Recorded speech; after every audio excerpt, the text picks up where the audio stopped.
Now, the final thing I have to share about this, and then we're going to be closing for the break, is the meaning of this.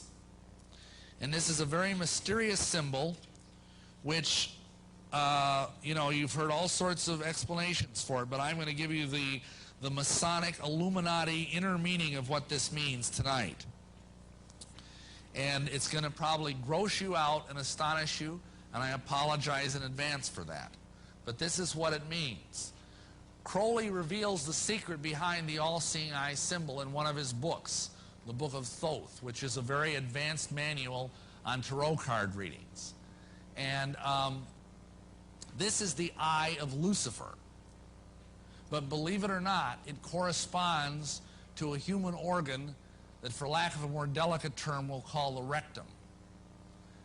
Which is kind of ironic when you think about it, that this represents Lucifer. And what this refers to is that the occult archaeometric doctrine of Masonry is that by accessing alternate universes through sodomy, especially of young boys, you can access alternate dimensions of reality through what are called the tunnels of Typhon. There is a belief that through this sexual perversion, they can access these tunnels into alternate universes, alternate realities. And the goal of this kind of magic is to find your own universe and become the god over that universe. This buys into the modern day physics theory that there's many, many dimensions of reality. Maybe you've read about that. Alternate universes. It shows up in science fiction a lot. And then once you're the god of this universe, you can start sucking the energy out of it. And you can use that energy through this child to live forever and ever and ever. And there are men, I have met several that claim to be hundreds of years old. Now, of course, are they lying their lips off? I frankly think they are. This is a deception. I mean, this is such a problem that we are actually, I now know of 5 national support groups that are helping people that are survivors of Masonic ritual abuse. This is that serious a problem. And let me tell you something else. The other 95, 96, 97 Masons have an even bigger problem, because the spiritual headship over their organization trickles back down to this monster. And because of that, even if they're good men, even if they don't know about this, you know what happens? They begin to struggle with profound temptations to move in this area of pedophilia and homosexuality. And this is dangerous stuff. I mean, this is spreading throughout the world like a plague. We have organizations like NAMBLA, the National Association of Man-Boy Love, which their slogan is sex before 8 or it's too late. And they're trying to lower the age of consent to 8 years old. And all of this can be laid at the door of this occult monstrosity. If you're a Mason and you're in an organization with this kind of spiritual headship, this is all around you and you don't even know it. It's like a fish swimming in polluted water that's full of spiritual sewage. And you can't help but take this into yourself.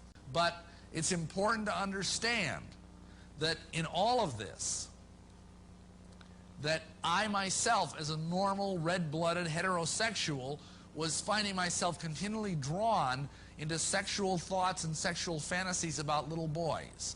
I thank God I never acted on any of that. But it was being forced on me because I was under the umbrella of the Masonic leadership. And it is really a very tragic thing, but it is very real, this kind of headship. He had so many Masonic degrees that you could fill up 5 pages of a book with them. This guy was probably the most highly honored Mason in the world. And he was also the most dangerous man of the 20th century. And he began doing rituals to bring forth this crowned and conquering child. And he began to start what he called the cult of the fascinating child. And in doing this, he uncovered, without knowing it, the royal secret of Masonry. And what happened was, a gentleman came knocking at his door after he published a book. And in this book, it was a book of poetry, And in the book, he had made an allusion to something. And this guy, his name was Theodore Royce. And this Theodore Royce told Crowley that he had given away the greatest secret in occult history. And Crowley said, "What do you mean? I don't even understand it." So the guy promptly initiated him on the spot to the 9th degree of the OTO and then explained the secret to him. The secret is that as a Mason, you are promised immortality. If you go to a Masonic funeral, you will hear them discuss the immortality issue. You will hear them promise that they will go to the celestial lodge above and live there forever. Where do they get their promise of immortality? Simply, the secret that Crowley uncovered, probably through demonic intervention, is the secret that this immortality is conveyed through tantric sex magic.